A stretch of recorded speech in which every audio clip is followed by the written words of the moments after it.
Parlar de la ciberseguretat adaptada a l'era de la IA no té res a veure amb parlar de la ciberseguretat clàssica com l'havíem entès fins ara. Ens trobem davant de nous requeriments, de noves amenaces, de noves oportunitats i de nous reptes. Reptes molt importants. No podem donar resposta al que ens demana la intel·ligència artificial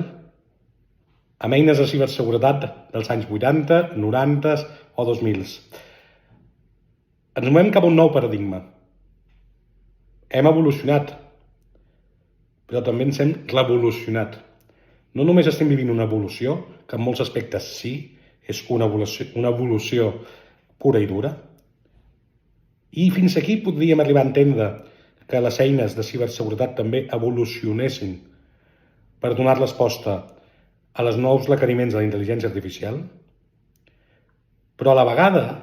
més enllà d'evolucionar, hi ha aspectes revolucionaris, i revolucionaris perquè ho canvien tot, perquè generen noves realitats, nous paradigmes, i aquests nous paradigmes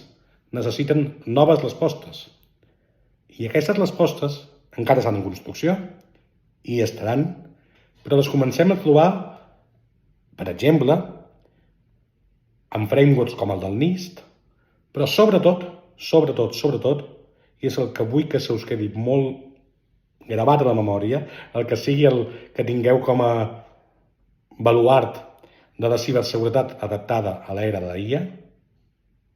que no a la IA adaptada a l'era de la ciberseguretat, que és una cosa diferent, que un altre dia parlarem, i vull que se us quedi en ment el marc Atlas de Mitre, el framework Atlas de Mitre. Amb aquest